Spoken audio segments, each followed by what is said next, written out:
अब क्योंकि जो वर्तमान में अम्बेडकर भवन रानी झांसी रोड पर स्थित है, बाबा साहब अम्बेडकर ने जिसका ये है कि निर्माण किया, बाबा साहब अम्बेडकर के प्रयासों से वो बन पाया। आज वो लिटिगेशन में है, दुनिया भर के उसमें मुकदमे चल रहे हैं। जिन उद्देश्यों के लिए उसका निर्माण किया गया था, वो उद्देश्यों की प्रतिपूर्ति नहीं हुई।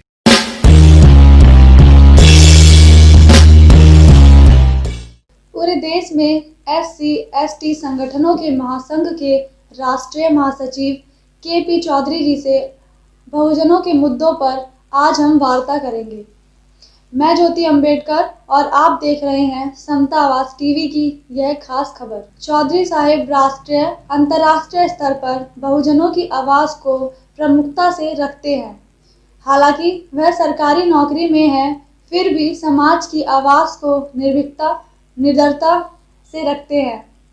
आइए जानते हैं चौधरी जी से कि जिस प्रकार मान्यवर काशीराम जी ने DS4 दलित शोषित समाज संघर्ष समिति की स्थापना की थी, वैसे ही KP चौधरी जी भी BS4 बहुजन शोषित समाज संघर्ष समिति की स्थापना करने जा रहे हैं।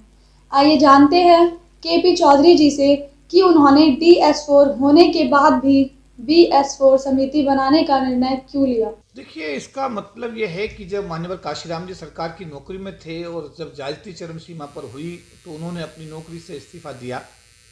इस्तीफा देख करके उन्होंने सरकारी अधिकारी कर्मचारियों की तरफ जो है उन्होंने देखा, तो उनको लगा कि देश का जो SC/ST समाज का सरकारी अधिकारी कर्मचारी है, वो आने वाले समय में एक समाज को एक दिशा देने का काम कर सकता है, समाज को ताकत दे सकता है।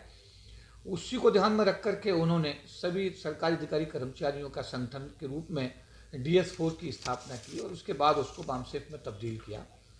DS4 जैसा आप सब जानते हैं कि दलित शोषित समाज संघर्ष समिति, और उसके बाद में उसका बामसेफ में परिवर्तन और बामसेफ के बाद में उसका बहुजन समाज पार्टी के रूप में जो है आपने देखा कि उसको बाद में उसका रूप बदला गया। अब सवाल इस बात का है कि हम लोग सरकारी अधिकारी कर्मचारी पूरे देश में फैले हुए हैं। रोस्टर जिस दिन चेंज हुआ उस दिन 40 लाख लोग सरकार की नौकरी में एनरोल्ड थे। अगर एक परिवार से 20 आदमी भी जुड़े माने जाएं तो करीब 8 करोड़ परिवार सरकार की नौकरी के माध्यम से एक सूत्र में बंधे हुए हैं, जिसको all India federation of SC/ST organisation 1997 से सबको इकट्ठा रख करके काम कर रहा है। लेकिन इसमें जो सामाजिक लोग हैं, समाज के जो लोग हैं, उनको भी एक जोड़ने की आवश्यकता हुई है। तो इसीलिए हमने ये उचित समझा कि सरकारी कर्मचारियों और अधिकारियों के साथ साथ समाज के आम और ख़ास को भी इसमें जगह मिले, उनका इन्वॉल्वमेंट भी हो, जिससे समाज एक और उसका स्वरूप जरा व्रत हो और एक सशक्त समाज की हम स्थापना कर सकें। और माननीय काशीराम जी से प्रेरणा लेकर के, DS4 से प्रेरणा लेकर के हमने इस BS4 की अब स्थापना की और इसका विधिवत रूप से हम 14 अप्रैल 2021 को बाबा साहब अम्बेडकर के जन्मदिन के शुभ अवसर पर हम इसका डिक्लेरेशन करेंगे। और इसकी सारी जितनी भी प्रक्रियाएं हैं, जो भी इसकी व्यवस्थाएं जो बनानी हैं, जिस तरह संगठन का स्वरूप आने वाले समय में तैयार होना है, सारे लोगों से मिलना है, मुलाकात करनी है, सभी लोगों को एकजुट करके एक साथ लेकर के इस संगठन को हमें एक बड़ा रूप देने की जो हमारी एक कोशिश है, 14 अप्रैल 2021 को विधिवत रूप से समाज के सम्मुख हम इसकी घोषणा करेंगे। और इसका मूल उद्देश्य ये है कि भारत का सरकारी अधिकारी कर्मचारी, हमारे समाज का आम कार्यकर्ता, हमारे समाज का हर वर्ग का हमारा भाई और बहन है, उन सबको इस संगठन के माध्यम से एकजुट करते हुए समाज को एक सशक्त प्लेटफॉर्म देकर के समाज के हितों को संरक्षित करना इसका मूल उद्देश्य रहेगा। KP चौधरी जी का कहना है कि वह दिल्ली NCR में एक अंबेडकर भवन का निर्माण करने जा रहे हैं। वह बहुत जल्द दिल्ली NCR में अंबेडकर भवन की नींव रखेंगे। आइए जानते हैं KP चौधरी जी से कि डॉक्टर भीमराव अंबेडकर जी के द्वारा रानी झांसी रोड पर एक अंबेडकर भवन होते हुए भी KP चौधरी जी दिल्ली NCR में एक और अंबेडकर भवन का निर्माण क्यों करने जा रहे हैं। आइए जानते हैं KP चौधरी जी से। जी, इसमें देखिए, बाबा साहब अम्बेडकर ने जिस समय ये अम्बेडकर भवन बनाया था तो उस समय बिरला भवन भी बन रहा था और बाबा साहब अम्बेडकर 10 रुपया, 100 रुपया, 50 रुपया इकट्ठा कर रहे थे जिससे कि इस भवन को बनाया जा सके। उस समय बिरला जी ने कहा कि आप क्यों ये पैसे इकट्ठे कर रहे हो, मैं आपको 10 करोड़ रुपए का एक चेक दे देता हूँ, आप उससे भवन को बना लीजिएगा। तो तब परम पूज्य बाबा साहब अम्बेडकर ने ये कहा था कि बिरला साहब, मैं अम्बेडकर भवन बनाना चाहता हूँ। अब अम्बेडकर भवन तभी बनेगा जब समाज के 10 रुपया, 100 रुपया, 500 रुपया, 50 रुपया इसमें लगेगा, अगर आपका मैं 10 करोड़ रुपया ले लेता हूँ तो ये अम्बेडकर भवन नहीं बल्कि बिरला भवन बन जाएगा। अब क्योंकि जो वर्तमान में अम्बेडकर भवन रानी झांसी रोड पर स्थित है, बाबा साहब अम्बेडकर ने जिसका ये है कि निर्माण किया, बाबा साहब अम्बेडकर के प्रयासों से वो बन पाया। आज वो लिटिगेशन में है, दुनिया भर के उसमें मुकदमे चल रहे हैं। जिन उद्देश्यों के लिए उसका निर्माण किया गया था वो उद्देश्यों की प्रतिपूर्ति नहीं हुई, क्योंकि उस पर बहुत सारे लिटिगेशंस हैं, मुकदमे हैं।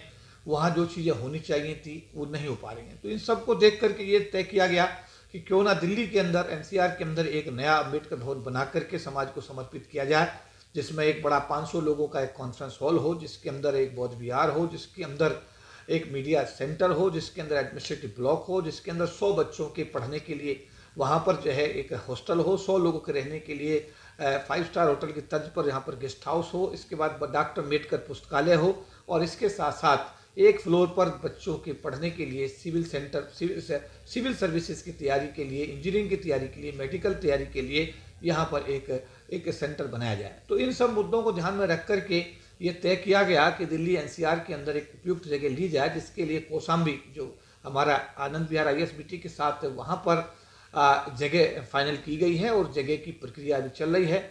जल्द ही उस जगह का 14 अप्रैल तक उस जगह का ऐसा है कि जो कागजी काम है उसका पूरा कर दिया जाएगा, और उसके बाद में उस पर भवन निर्माण का कार्य शुरू कर दिया जाएगा। और हमारी ये कोशिश रहेगी कि 6 दिसंबर 2021 तक ये भवन अपने समाज को समर्पित कर दिया जाए। ये हमारा प्रयास रहेगा। और तो इसका मूल उद्देश्य ये है कि समाज का ये अपना भवन होगा, समाज के लिए होगा, समाज के बच्चे उसमें रहेंगे, समाज के बच्चों से पढ़ेंगे, समाज के लोगों को काम आएगा, और वहाँ से समाज की गतिविधियों को संचालित आराम से किया जा सकता है। तो इसका उद्देश्य फिर मैं रिपीट करना चाहता हूँ कि ये समाज के सहयोग से बन रहा है और समाज के लिए बन रहा है और समाज के लिए समर्पित रहेगा। और इसका मूल उद्देश्य यही है। लोग कई बार सवाल भी करते हैं कि भाई आप इस भवन का निर्माण करने का जो आपको प्रेरणा मिली, कहाँ से मिली है? तो इसमें मैं ये कहूँगा कि जब हम सरकार की नौकरी में रहते हुए सरकारी जगह दिल्ली के दिल कनॉट प्लेस के अंदर हम 4000 स्क्वायर फीट के अंदर बाबा साहब अम्बेडकर के नाम पर उनका एक मेमोरियल हॉल, हम संत गुरु रविदास जी के नाम पर एक इस मेमोरियल हॉल जिसमें 100 लोग बैठ सकते हैं, जो डॉक्टर अम्बेडकर स्मारक हॉल है उसमें 150 लोग बैठ सकते हैं, कंप्लीटली एयर कंडीशनड है। और हमने ये बना करके वर्षों पहले और समाज को समर्पित किया। समाज के हर व्यक्ति की यहाँ पर फ्री ऑफ कॉस्ट मीटिंग हुई, सब लोगों को लाभ मिला, समाज का आंदोलन की दिशा यहाँ से तय हुई, समाज के लोगों को एक साधन मिले।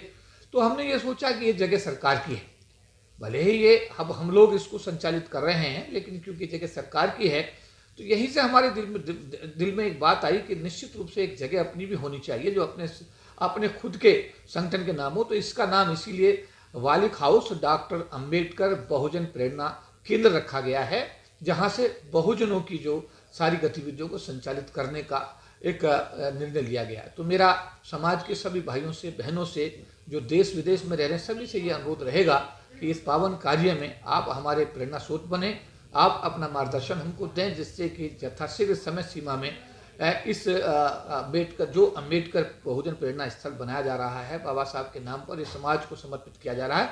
इस समय पर हम समाज को समर्पित करने में कामयाब हो। समता आवाज़ टीवी एक समाज की आवाज़ उठाने वाला, मैं बहुत जिम्मेदारी के साथ ये बात कहूँगा। और मैंने देखा है कि मनोज अंतानी पैर में चोट है, करीब 2 साल से बिस्तर पर हैं, कभी पैर में रोड पड़ी रहती है, उसके बाद भी चैन नहीं है, फिर भी समाज के बीच जाते हैं।